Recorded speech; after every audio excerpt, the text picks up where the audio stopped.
Good evening, everybody. A hugely warm welcome to all of the people that have joined us this evening for tonight's NB Medical Hot Topics Clinic, brought to you by NB Medical and Cancer Research UK.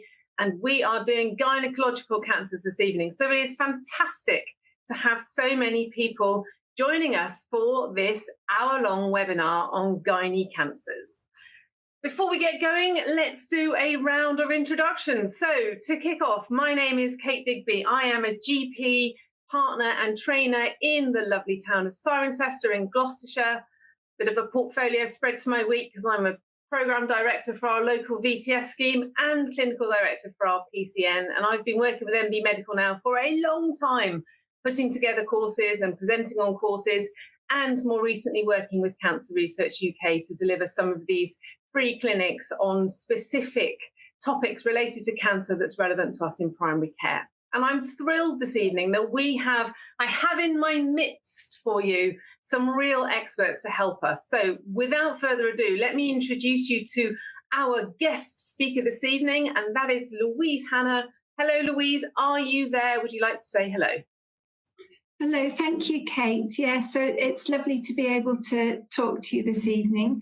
So my name's Louise Hanna, and I'm a consultant clinical oncologist in the Velindre Cancer Centre in Cardiff.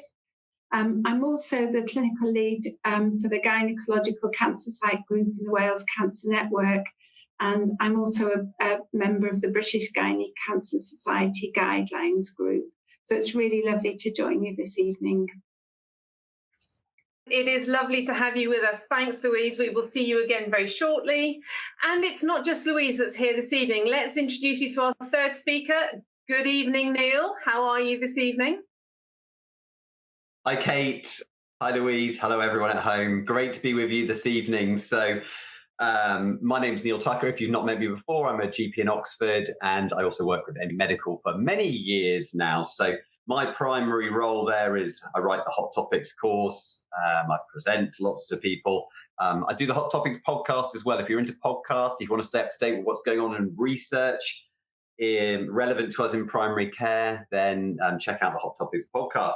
My role this evening, so I am not a cancer expert. I'm an expert generalist, just like most of you at home. I'm a GP, but this evening I'm your wing person. So I am going to be manning the questions and answers box. This is your mechanism of making this really interactive this evening. So if you've got any questions, pop them in that Q&A box. If you've got any comments, you want to share your experiences, that's extremely welcome.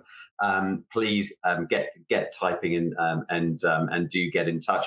If you've not done this before, that Q&A box is not an open chat box. So when you write something in there, it comes through to us directly. So we may answer you back directly. We may do that in one of the little Q&A breakouts we have between the topics. Or sometimes if it's really useful for everyone else, we might reflect it back to the group as well and get everyone's opinions on it. When we do that, it's all anonymized. So don't worry, don't be afraid. Just get in touch. We've got lots to get through today. That's enough from me. I'll see you on the keys. Amazing. Thank you very much, Neil. Yes, we do have a lot to get through. We've got a jam-packed hour this evening. And really, the main purpose of this evening is to get us thinking a little bit more about the five gynae cancers. And we're going to have a look at the key early diagnosis data. We're going to think about risk factors and prevention opportunities that we may come across as we go about our day jobs within the remit of primary care.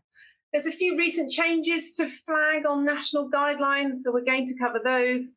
And we're going to think about the evidence base that helps us and supports us when it comes to recognising cancers and referring them on in a timely fashion. Having thought about those 5 gynae cancers, we're hoping to have time then later on this evening to look at cervical screening. We're going to think about the sort of trends that we've seen within cervical screening in terms of uptake, and consider the barriers that might be preventing people from having their screening done. What can we do in primary care to help that? There are some poll questions this evening, so when they come up, please do get involved with those. That's almost like testing the mood of the nation, or getting the temperature of the room, just to see what you think about some of the whole questions which are posed. Please do keep Neil busy on the Q&A, because otherwise he'll have a very quiet hour just listening to myself and Louise. And if you haven't seen it, at the bottom you'll see the resources tab. Now, in that resource tab, there is an awful lot of additional information which you can download and read at your leisure at a later date. So lots and lots of information to cover this evening. So let's get started, and let's just think about the 5 types of gynecological cancer, and in order of most to least common, that is endometrial cancer, ovarian cancer, cervical cancer, vulval cancer, and then vaginal cancer bringing up the rear. Let's just have a little think about sort of trends and what we know about sort of presentation and stage at diagnosis. So this is endometrial cancer. As you can see, the vast majority of women who get diagnosed with this are diagnosed at that earlier stage of stage 1 or stage 2. So vast majority get diagnosed then. Only 9% that get diagnosed at stage 4. And that's, Louise will talk more about that when we come on to recognition and referral. Now, endometrial cancer, you can see also that the survival drops as the stage at diagnosis progresses. And we see this trend an awful lot across many different cancers. So if you're diagnosed at stage 1, there's a 94, your survival is 94% for 5 years. That drops to just 39% if you're diagnosed at stage 3. Ovarian cancer, if you look at the graph for ovarian cancer, it looks a little bit different to endometrial cancer, because this type of cancer actually is far more likely to be diagnosed at a later stage. Just over a third, so 34%, are diagnosed at stage 1, 60% diagnosed at stage 3 or stage 4. And as you might imagine, rather like the endometrial cancer, there is a big drop in survival as stage at diagnosis progresses. So 95% will survive their cancer for 5 years or more if they're diagnosed at stage 1. They're not diagnosed until they've reached stage 4. Unfortunately, that is just 16%. And ovarian cancer especially is one of those cancers where you can see there is real potential to improve survival if we could achieve a stage shift at the time of diagnosis to one of those earlier stage diseases. This is the graph for cervical cancer. Again, majority of patients are diagnosed at stage 1 or 2. That drops to just 13% being diagnosed at that later stage of stage 4. And again, this is one of those cancer diagnoses where survival is best if you're diagnosed at stage 1. 95% will survive for 5 years or longer, dropping to 54% at stage 3. Now, we don't have so much data to talk about when it comes to vulval and vaginal cancers. That probably is partly related to the fact they make up less than 1% of all new cancer diagnoses here in the UK.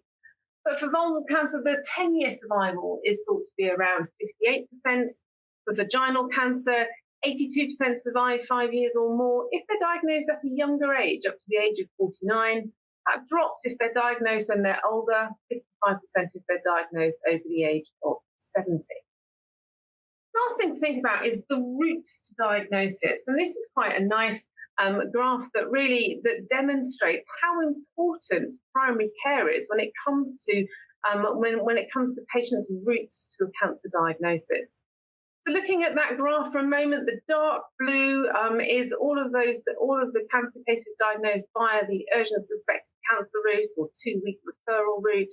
The light blue is those that are referred from primary care through a more routine channel. And then the pinks are where you have the emergency presentation or other routes.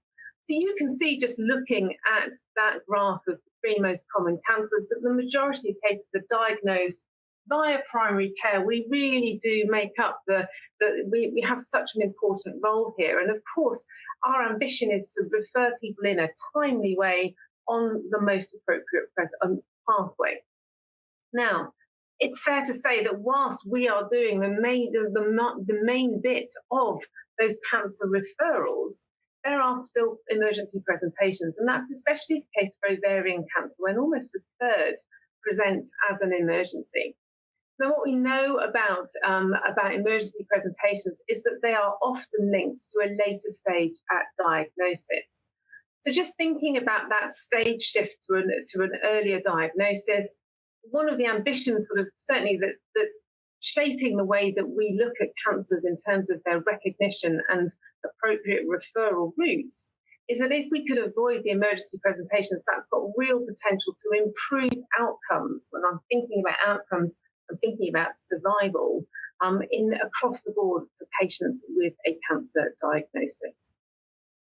I'll just pause there for a second and hand over to Neil. Neil, have you got any thoughts on that? Any reflections in the chat?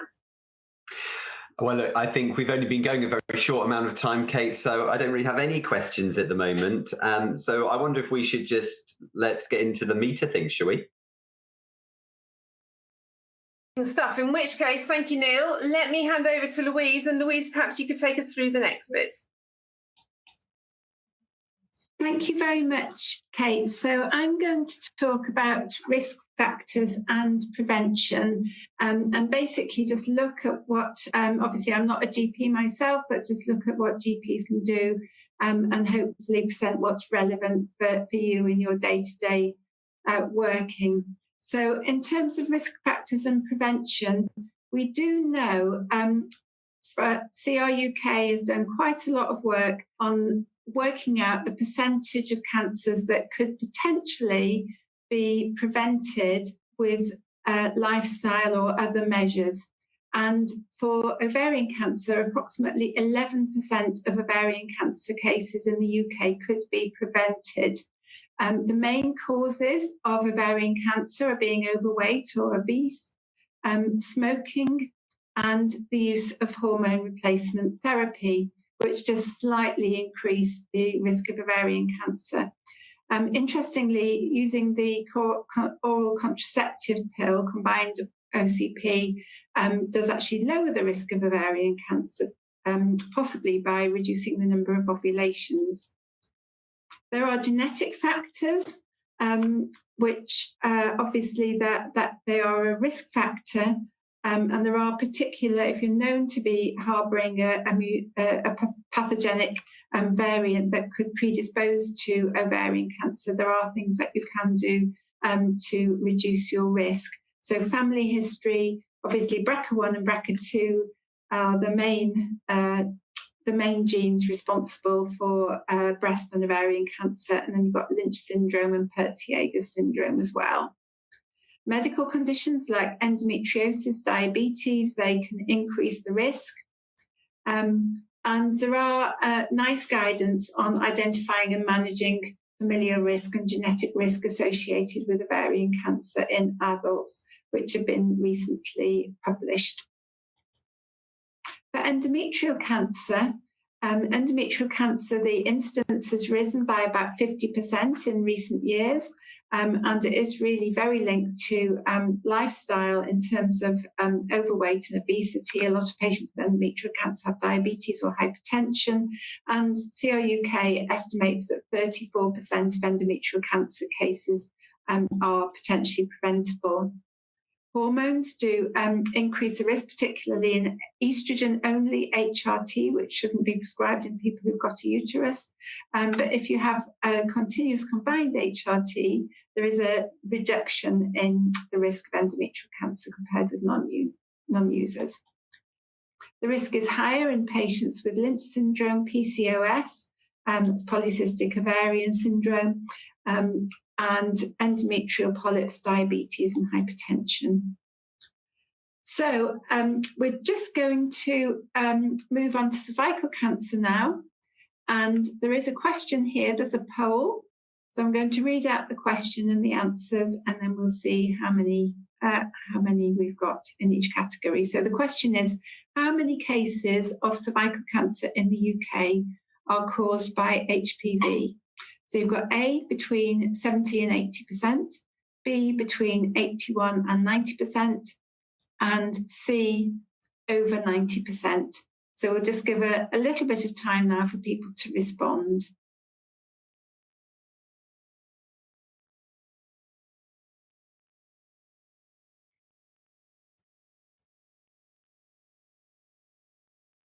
Okay, thank you very much. So, so we can see here that 67% of people have put over 90%, that is the correct answer there.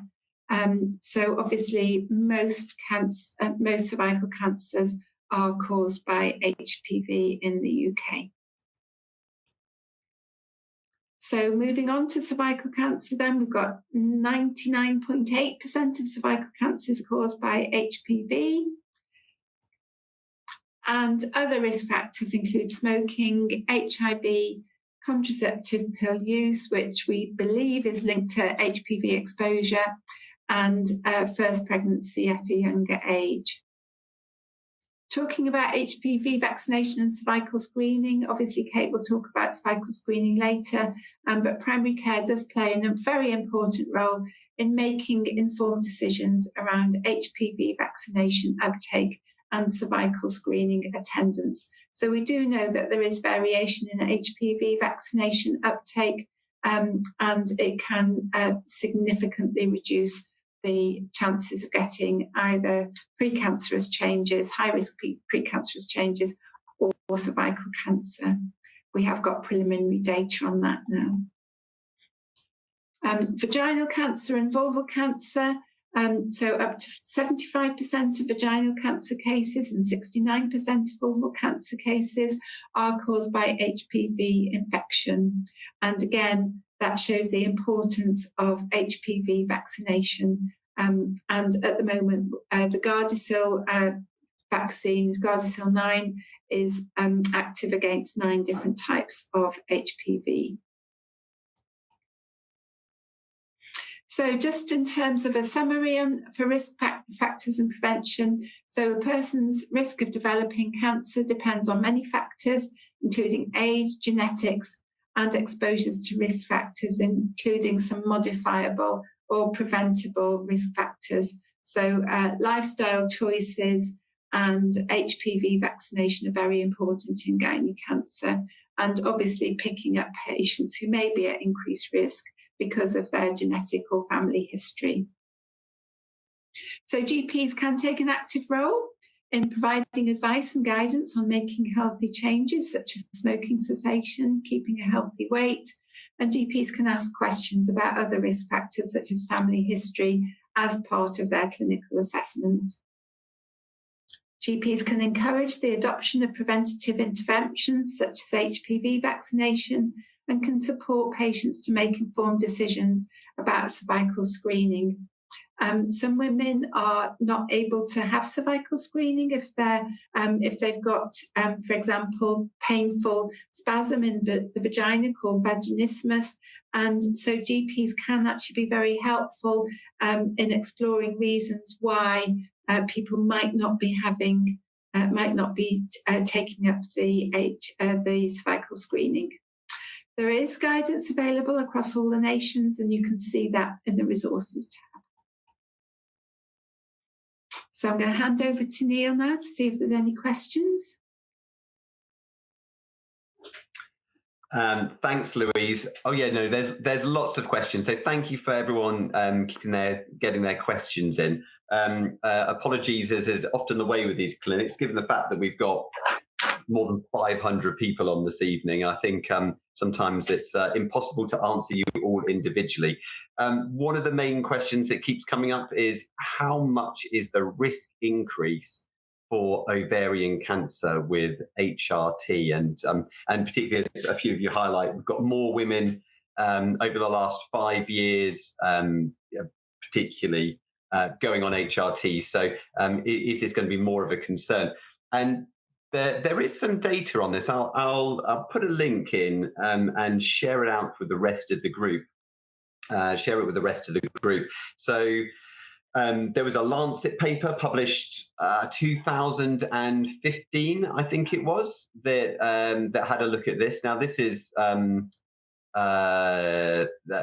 it's a meta-analysis of 50 plus studies, 12,000 postmenopausal women included, looking and kind of comparing if they had HRT or not HRT, and then looking at who developed ovarian cancer. And these are I'm going to give you quite blunt figures because there's lots more nuances in the paper, but essentially there was a relative risk increase of the 3.7, so like 37% increase in your risk if you'd used HRT within the last in a 5-year period. Now, the absolute risk remains actually really very small. That relative risk makes it sound really pretty large. The absolute risk is really pretty small. But that was a finding. It is observational data. It's not proving causality. It's an association, but it is it's something to consider. I think it's a difficult situation. It's not something that I think really sort of made it into the world of menopause. I don't think any menopause specialists are suggesting you don't use HRT because of the ovarian cancer risk, particularly. We think about breast cancer risk and other risks and things quite a lot, but not so much ovarian cancer. I think that perhaps what we can learn from this is it's just something to think about. If you've got a woman who's been on HRT for quite a long time, and I mean, we're going to go into some of the symptoms to look out for in a minute, then you need to think, okay, well, their risk is increased as a result of this. Now, what other questions we got coming? Mostly HRT. A couple of questions on that. They're talking about the combined contraceptive pill and first pregnancy at a young age as a risk factor for cervical cancer. What age is that increased risk? I don't think there is a definitive cutoff there. I think probably just saying young age is appropriate. Why is that? A few people have asked, and I think that's probably, as someone's noted here, is this because of the increased risk of HPV exposure, which tends to be obviously much higher in younger age? And I suspect that's probably it. I'll let Louise or Kate correct me if I'm wrong. In the meantime, I'm going to have a look at some of the other questions that have come in, and maybe Louise, I'll hand back to you to carry on if you're ready. Thank you. Thank you very much, Neil. So while you're looking at those questions, we're just going to talk about recognition and referral within primary care.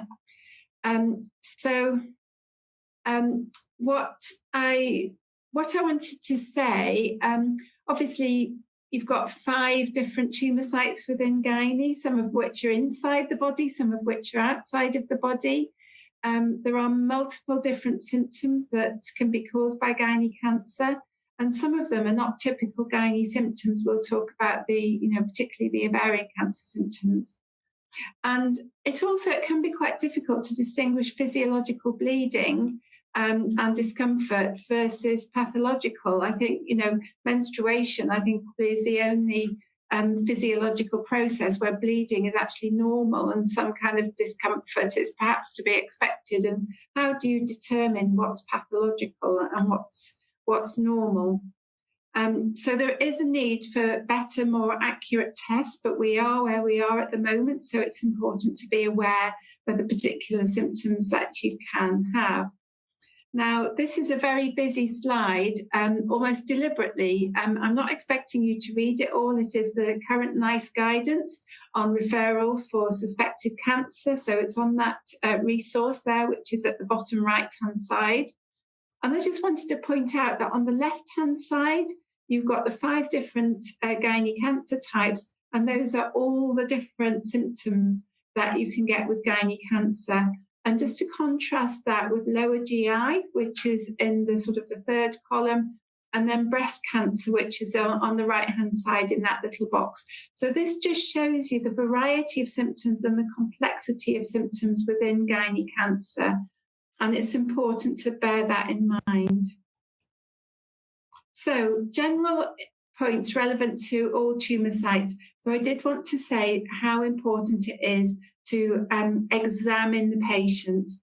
And there's different guidance in different countries, and the Scotland guidance does include these following good practice points, which I think are very helpful. So full pelvic examination, including speculum examination of the cervix, should be carried out in women presenting with these features. So significant alterations in the menstrual cycle, intermenstrual bleeding, postcoital bleeding, postmenopausal bleeding, vaginal discharge or pelvic pain. And I think a lot of these are bleeding, aren't they? And so it can sometimes be difficult to do an examination when patients are bleeding. So that it is important to just be aware that because sometimes patients, they say, oh, well, I couldn't be examined because I was bleeding. And so I think it's important to just be aware that if somebody is bleeding and it's actually difficult to examine them, that actually might mean that they're the one person that's got the cancer. So, how to get around that in order to examine the patients. I'm just going to talk about the individual tumour types now. So ovarian cancer, this is the different age at which it can present. And I think it's important to note here that for pretty much all of the gynae cancers, that they can occur in premenopausal women. So, obviously the incidence of cancer goes up with age, but it's important to be aware that younger women, premenopausal women, can get these cancers. And in very much younger people, it tends to be kind of germ cell tumours that patients have.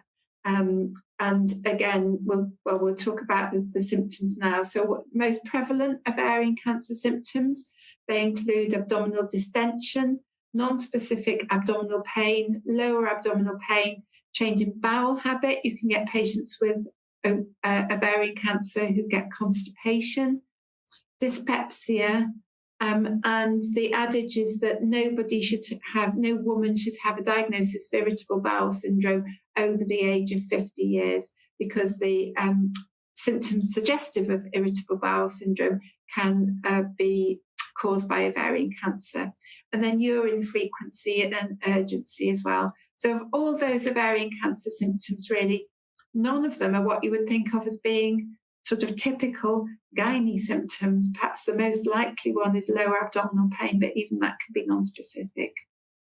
So when to refer anybody urgently with a suspected ovarian cancer? Well, obviously, if you've got a pelvic or abdominal mass, and that shows the importance of examining patients. And then to request a CA125 in patients who've got these symptoms similar to what I've just mentioned. So persistent distension of the abdomen, early satiety is quite common, pelvic or abdominal pain, increased urine urgency or frequency, change in bowel habit, or any woman over the age of 50 who has symptoms suggestive of irritable bowel syndrome. Other symptoms where to consider a CA125 test is if you've got unexplained weight loss and fatigue. And the guidance is slightly different in Scotland, where Scotland advises simultaneous CA125 and an ultrasound and an urgent referral if either are suspicious of cancer, whereas the NG12 recommends an ultrasound only if the CA125 is raised. So there are a few things to be aware of. Obviously, that's a different guidance there. There are a few things to be aware of, but we've come up to a poll now. So the question now is, at what point in the recognition and referral of ovarian cancer is it important to safety net? So if somebody's got, suspicious symptoms, but the initial tests are negative, would you safety net those patients? So if a person has ongoing symptoms suggestive of ovarian cancer, but CA125 result below the threshold for investigation. B, if a person has a raised CA125 result but nothing abnormal detected on the ultrasound. C, all of the above, and D, none of the above. So we'll just leave a little while for people to answer there, and then we'll go on to the answers.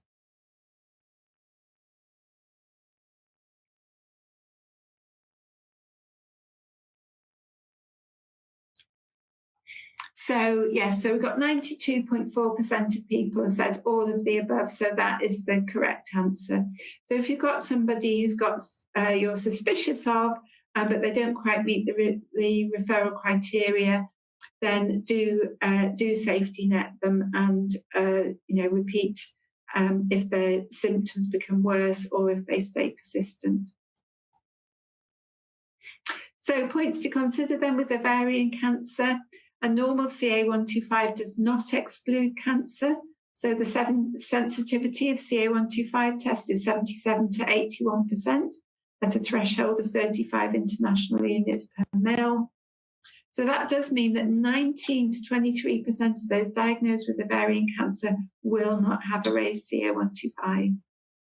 And there's also evidence demonstrating a relatively high incidence of non-ovarian cancers in women who do have an elevated CA125 level, particularly for undiagnosed lung and pancreatic cancer. So that's something to be aware of. If the CA125 is raised, the ultrasound is normal, could this person have a different cancer? Safety netting, those with negative CA125 but ongoing signs and symptoms, or those with a raised CA125 with a negative ultrasound, is very important. We're going to move over to uterine cancer now. And I just wanted to say that obviously the main cause of uterine cancer is endometrial carcinoma.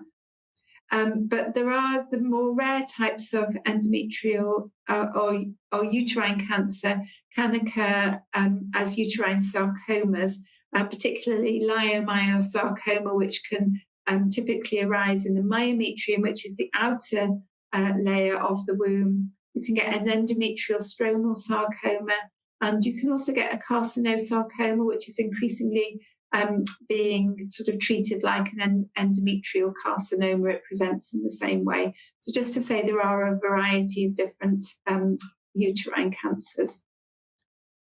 The incidence goes up with age, and but then again, it's important to note that there are some diagnoses in premenopausal women, and something that I have noticed is that particularly over COVID, when women with fibroids were not able to have their operation for their fibroids, sometimes some of those patients did develop a leiomyosarcoma of the uterus.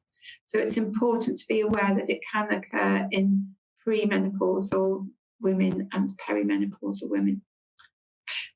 Having said that, the most common symptom is postmenopausal bleeding, and that's a sort of very typical symptom and would initiate an urgent referral. Other vaginal bleeding is also important, so heavy menstrual bleeding or intermenstrual bleeding, abdominal or pelvic pain, vaginal discharge, and hematuria can also occur. It's important to note that unscheduled bleeding on hormone replacement therapy is not the same as postmenopausal bleeding in patients not on hormone replacement therapy. So when to refer urgently for endometrial cancer, patients over the age of 55 with who have postmenopausal bleeding, those who have bleeding after they've stopped HRT for 4 weeks or 6 weeks, and unscheduled vaginal bleeding in patient taking tamoxifen, persistent intermenstrual bleeding, or a palpable or abdominal mass.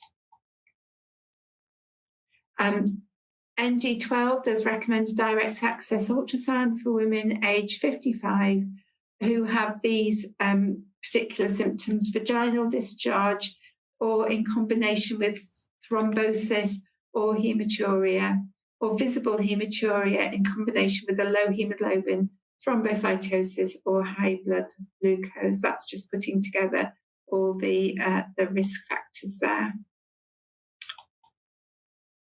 So I just did want to mention hormone replacement therapy, because people having HRT do have a lower risk of endometrial cancer. So it's slightly different from ovarian cancer. The risk of endometrial cancer is lower.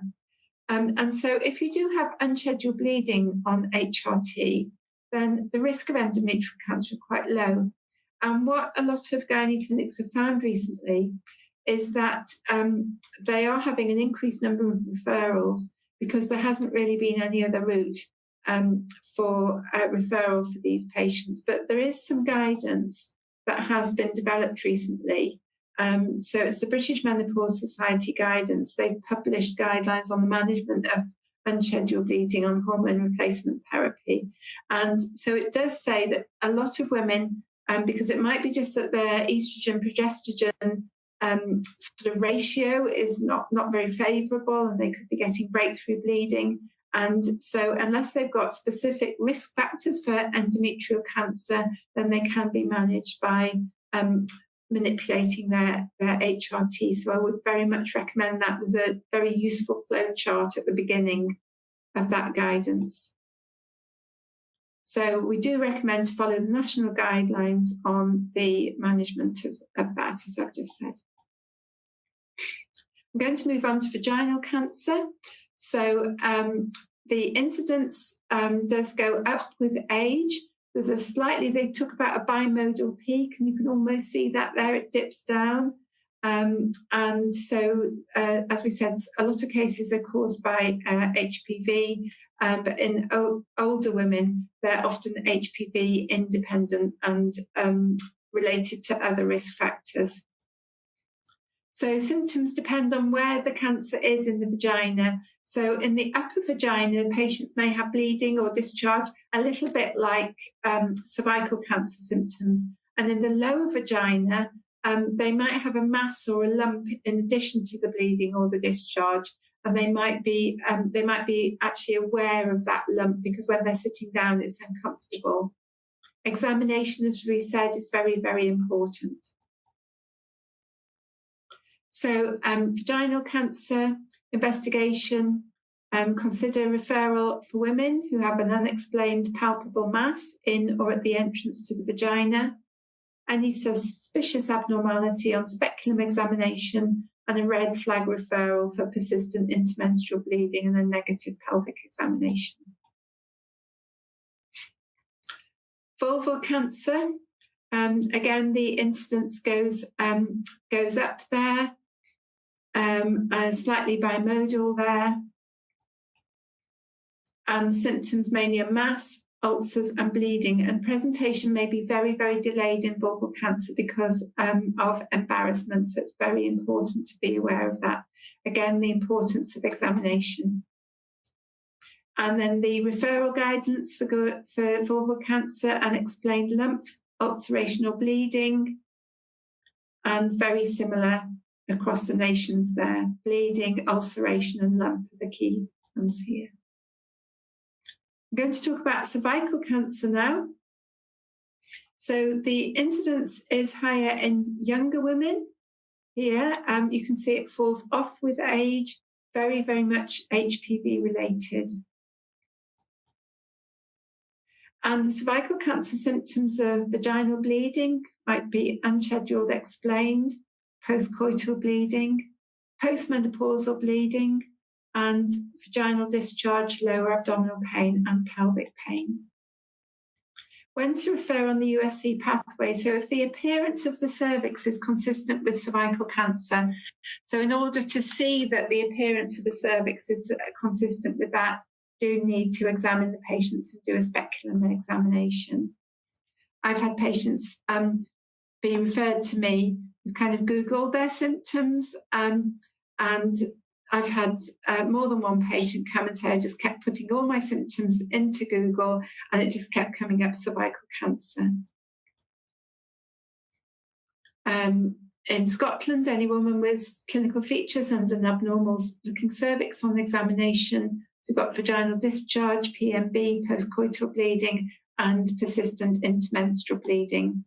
So any sort of abnormal bleeding can be related to cervical cancer. And the NICON guidance, again, shows the importance of examination. A smear test is not needed pre-referral, and so don't delay on the basis of a previous negative screening result. I think that's important because obviously screening is not 100% infallible, and so if you are suspicious, then you should refer. Visualizing the cervix. So we're just going to talk a little bit now. So documenting the findings is really, really important, and it's the first line investigation for cervical cancer. So we've just got some pictures here. So these are normal variants of the cervix. So there you can see the cervix on speculum examination. You've got an ectropion there, and the bottom picture is you've got a visible squamocolumnar junction there. So those are normal. Then on the other side, you've got the abnormal findings where you've got a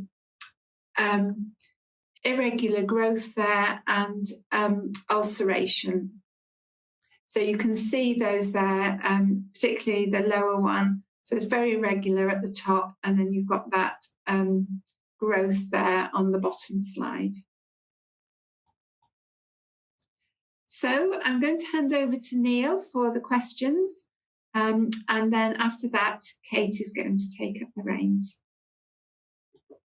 Thanks, Louise. Oh, wow. Yeah, there's been lots and lots and lots of questions.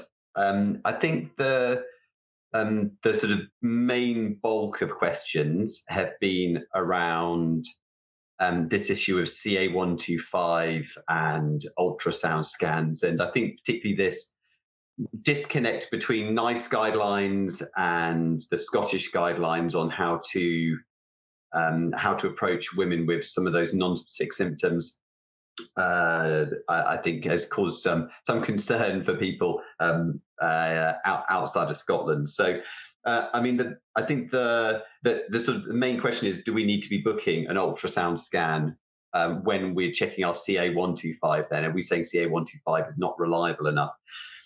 And it's complicated because that is the impression they give in Scotland. I mean, I think that's a really difficult one. NICE obviously looks at cost effectiveness and resources. And I guess this is kind of the level at which they think our health system can function. It's not necessarily optimal healthcare, which is a slightly different scenario, I think, isn't it, on a sort of individual doctor to patient relation sort of basis. I mean, I think probably the most important thing for us at the moment is to just acknowledge that CA125 is not a perfect test. It has the potential to miss some cancers. So I think if you're really concerned about it, then maybe you do also book that ultrasound scan, or you follow it up with an ultrasound scan. At the very least, it's really important to safety net, maybe consider a repeat CA125. It's useful following the trend. So as the cancer progresses, you would expect to see a rise in CA125. That would be an alarming feature and should prompt us into further investigation.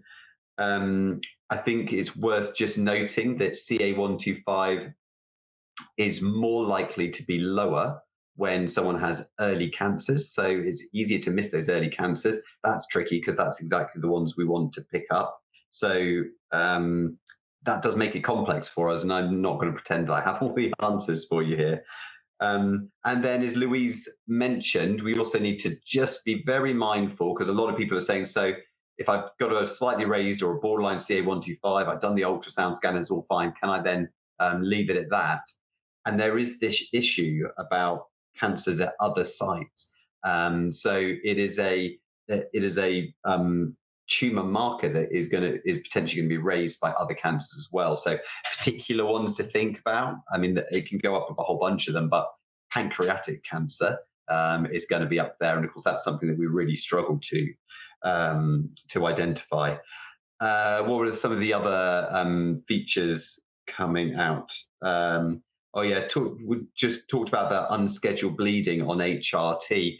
We're actually covering that in the current Hot Topics course. Join us for that if you want to have a little bit of a review of that issue. I'll put a link to the guideline from the British Menopause Society on that, because that's a really common problem for us in primary care.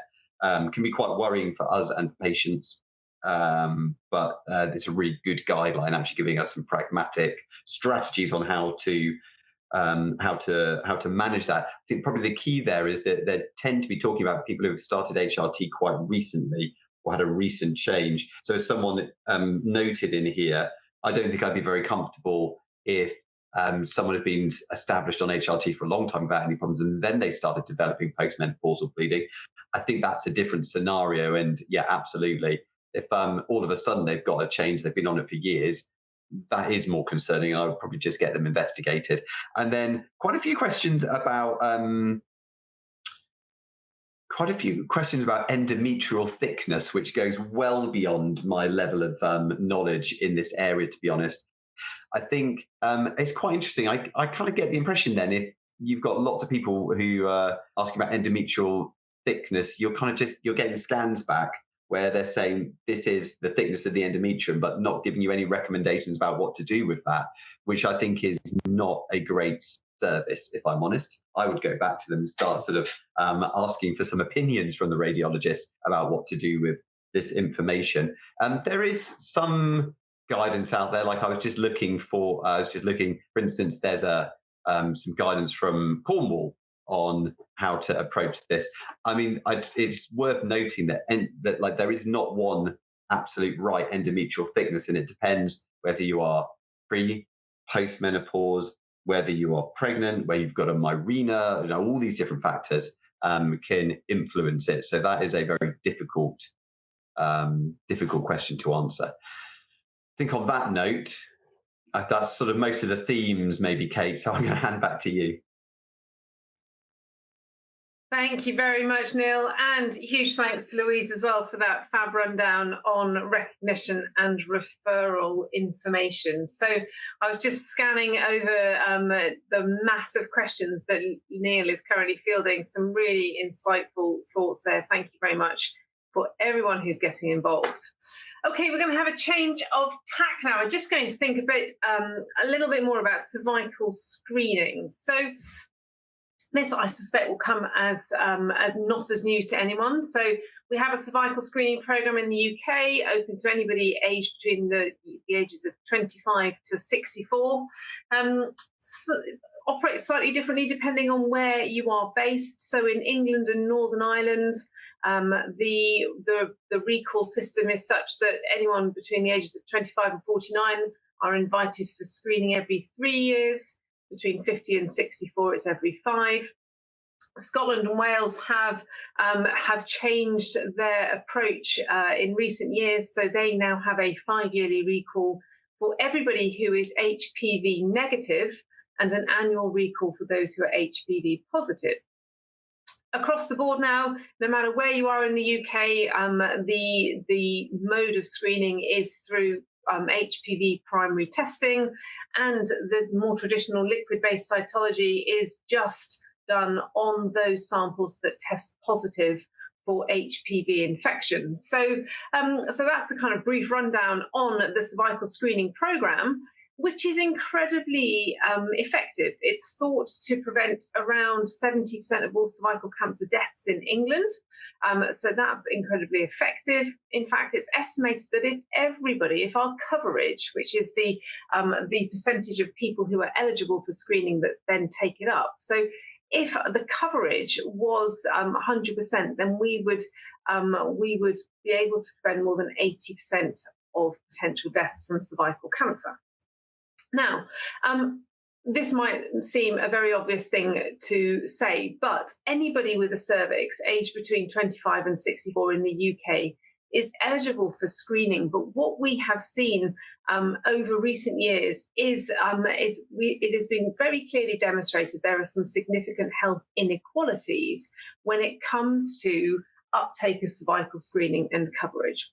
Now, the first big group to talk about is those who are transgender or non-binary, because this is where it gets a little challenging. And depending on where you live or are based in the UK, the invites for cervical screening may not be automatic. So in Wales and Northern Ireland, only those who are registered as female in the right age group will be automatically invited by the cervical screening programme. And that means that anybody registered male or indeterminate will have to request screening proactively through their GP practice. Things have changed slightly in Scotland, and in fact in Scotland they've now been able to update their system so that even if you are registered as male gender but you have a cervix, you will still be automatically invited for cervical screening. In England at the moment, it's only those registered as female who are invited automatically by the cervical screening programme. There is plans afoot with the cervical screening management service is busy trying to update their systems so that patients who subsequently re-register as male or indeterminate then are able to opt into screening so that they get sent automatic invites. But until then, it is, arguably the patient's responsibility, but probably from a supportive point of view, the practice's responsibility in England, Wales and Northern Ireland to keep a register of our transgender or non-binary patients so that we know when they're due their cervical screening and we can invite them accordingly. Now, I've said already that in Wales and Scotland, they have a slightly different approach with this 5-year recall if you're HPV negative. And actually, that's based on some very good evidence that was published back in 2019 in the BMJ, really good, robust data that showed a really low incidence of CIN3 or worse after a 3-year interval. So the conclusions from this particular study that was published in the BMJ was that the screening interval could be safely extended to 5 years. And the National Screening Committee made that recommendation back in 2020, saying that actually there was no need to recall patients who were HPV negative on a 3-yearly basis. It could safely move to 5. Now, that's what Public Health Scotland and Public Health Wales have already implemented. So that's good evidence-based approach. In England, we're still waiting for NHS England to develop the pathways so that we can make a similar move. And that's been talked about for quite some time, but as yet, the operational delivery of that change is still being planned. So England remains a 3-year or 5-yearly recall, depending on age. Now let's think about some other inequalities. We've talked already about sort of transgender and non-binary patients, but actually, when you look at recent data on coverage, acknowledging that actually coverage has been decreasing over the last 10 years. And we see that there's lower participation in the cervical screening programme in the youngest group, so those aged 25 to 29, or the older group, and women over the age of 50, those living in high areas of deprivation, those with learning or physical disability, those from ethnic minority communities, and then, of course, our lesbian, bisexual, transgender or non-binary patients. And one of the key things that we could do in terms of quality improvement at a practice level is to try and identify which groups of patients you're not reaching at this point in time, and then perhaps see if you can put some quality improvement processes in place to encourage them to engage and participate in the cervical screening programme. And certainly in England, we've got the fingertips data. In Scotland now, you have your NHS Scotland National Screening Programme module, which you can access through the CRUK module. Other things we know about barriers to participation. So perhaps in some patients, it's lack of knowledge about the test, how it's performed and the benefits of the test. And that might also sort of be made worse by any communication difficulties, either through a language barrier or indeed LD patients and such like. Fear of the test or previous negative experiences of the test are also play a part. I'm going to come back to that in a minute. Worry about what the test may find, and in fact, embarrassment is another factor here. But women can sometimes be really concerned about the stigma of being told they're HPV positive. So really breaking down that gap in their knowledge is really important. There's practical considerations such as difficulty making an appointment because appointment times don't suit busy lifestyles. And then, of course, there's that perceived low risk when women, especially women in same-sex relationships or who aren't currently sexually active, feel that they're actually so low risk that screening is not necessary.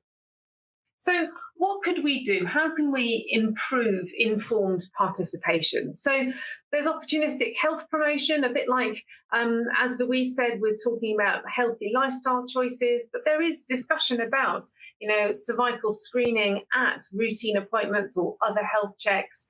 All of our practice staff can do that whenever they speak to a patient.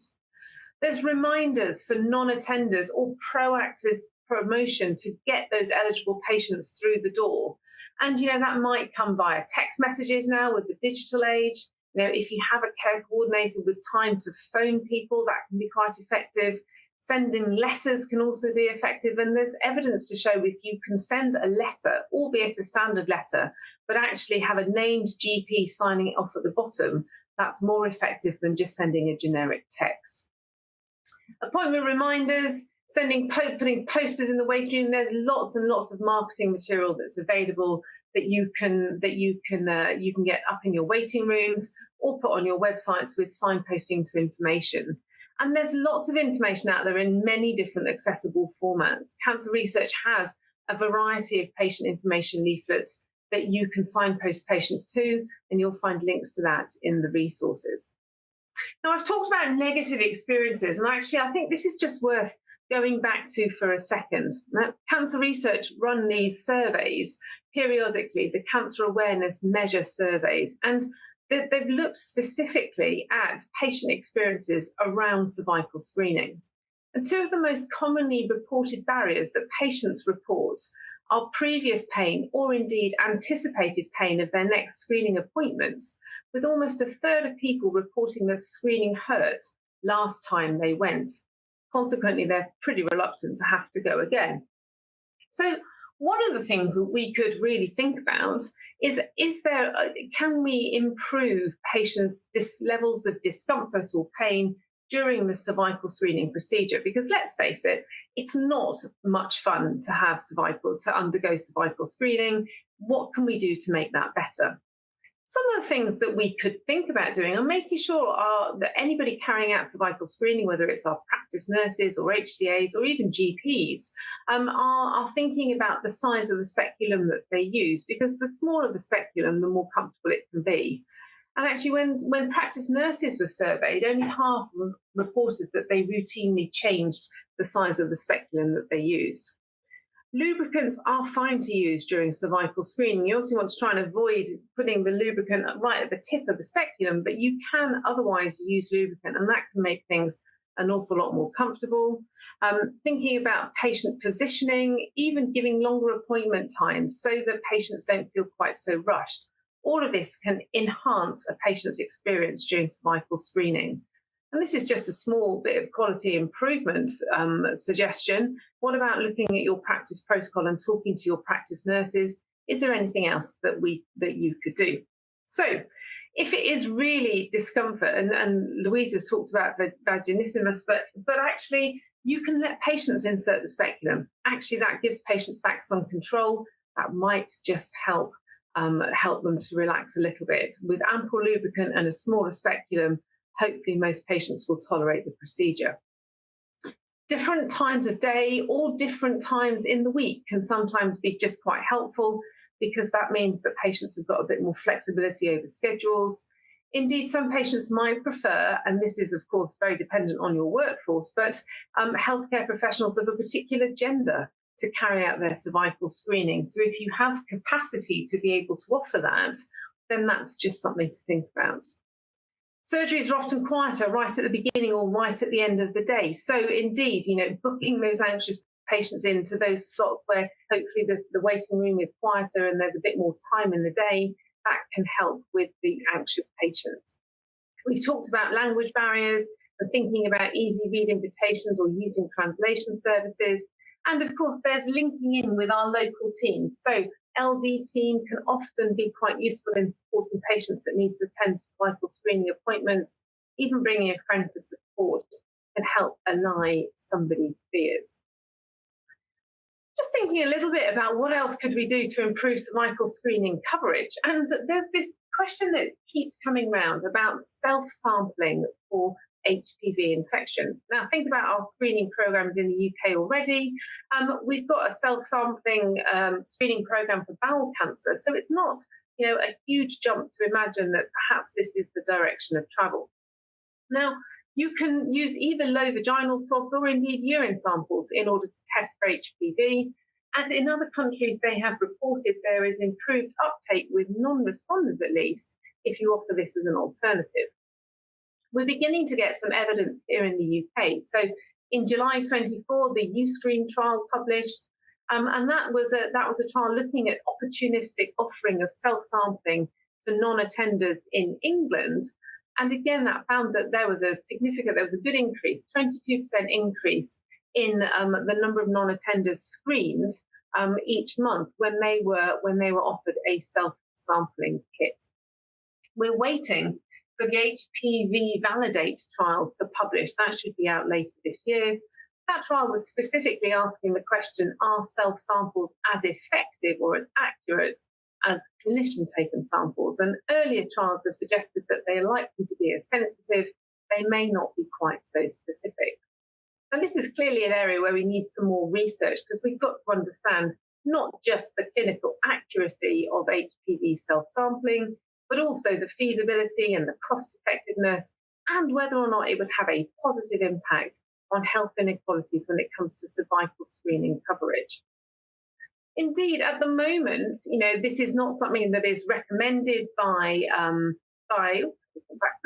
that's not something that's recommended by the National Screening Committee, nor is it recommended in any guidelines at present. But I don't know about you, I have had several women now who have bought an online HPV self-sampling kit and who have self-tested and found themselves to be HPV positive. So already I'm having those types of discussion with concerned, proactive women that have tested themselves for HPV infection.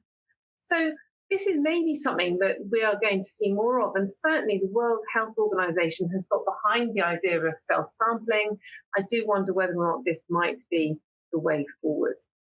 Now, at the moment, we can't endorse that in any other way other than to say watch this space. And if you want any other good resources for other things that you can do and good quality improvement activities, then have a look in the resources tab. I would definitely recommend downloading the Good Practice Guide from Cancer Research, full of great ideas, great advice, template text messages and letters for works. There's just plenty in there, but there's lots and lots for you to have a look at. So just kind of bringing all of this to a close, thinking about cervical screening. And, HPV primary screening is now well established in the UK. In Scotland and Wales, they've moved to this 5-year screening interval as long as you're HPV negative. And there is some evidence now to support HPV self-sampling, but at the moment, there are no change to screening recommendations.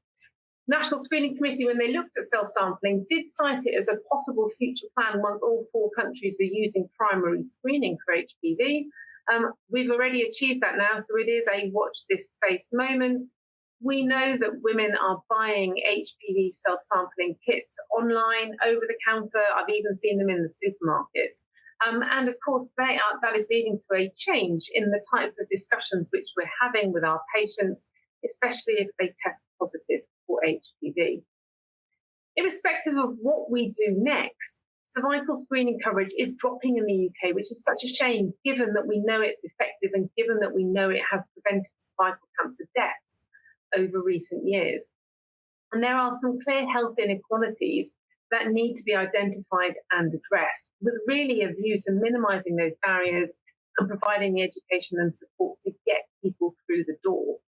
So the least, at the very least, it's just have a think of your local population, see what you can do to identify those non-responders and then engage them. And of course, with us in England, we have QOF and PCN desincentives to help us do that. Now, I'm conscious of time because I know it's just gone 9 o'clock, but I think we need to go back to see what Neil's got to say on this before we close off and shut down for the evening. What do you reckon, Neil? Thanks, everyone. Thanks for all your thoughts and your questions. Been really, really busy on this question and answer box, and lots of stuff that goes well beyond my level of knowledge on this, and even things I've never thought about before, which is always great to be challenged in this way. I'll very quickly just cover a couple of points from that last section. So a few people asking, well, given the HPV vaccine is so good, are we going to stop screening? There isn't an intention for us to stop screening at any time soon. the HPV vaccine is good. I mean, the Gardasil one currently covers 9 different types of HPV, but there are more besides. So it covers about 90% or prevent about 90% of cancers, but that still leaves another 10%. So yes, and of course there will be people who don't necessarily take up the vaccine who are also at continued risk. So that's not gonna stop anytime soon. A lot of people just highlighting the challenges of HPV screening. I mean, Kate's obviously been highlighting them as well, but a few specifically highlighting the difficulties we're having, patients with learning difficulties, and that is a very challenging group, how we support those and make sure that they're as safe as they can be as well. Someone raised the idea about a urine sample. I hadn't really sort of come across this before, but there is some research supporting doing urine samples for HPV detection. So that's an interesting one, but I don't actually know if anyone is able to get that anywhere. So that may be one for the future, but certainly would be easier and less invasive, particularly in challenging populations. Anything else that's come up? I think I'm overwhelmed by questions. So you know what, Kate, let me hand back to you. Neil, thank you very much. You have done a sterling job this evening. And thank you very much to everybody who has stayed on for the extra 5 minutes at the end. Certificate will be available when we finish. Please do fill out our short survey to let us know what you thought of this evening. We always love the feedback and we do our very best to make things as good as possible. Huge thanks to Louise for her expert knowledge in the middle of the webinar. I really hope that you found that a helpful hour. I hope that you will take away some quality improvement ideas to go back to work with next time you're in. And I really hope we see you again on another NB medical course soon. But on that note, on that bombshell, at 9:06, I'm going to sign off and say, enjoy the rest of your evening and we look forward to seeing you again soon. Bye for now.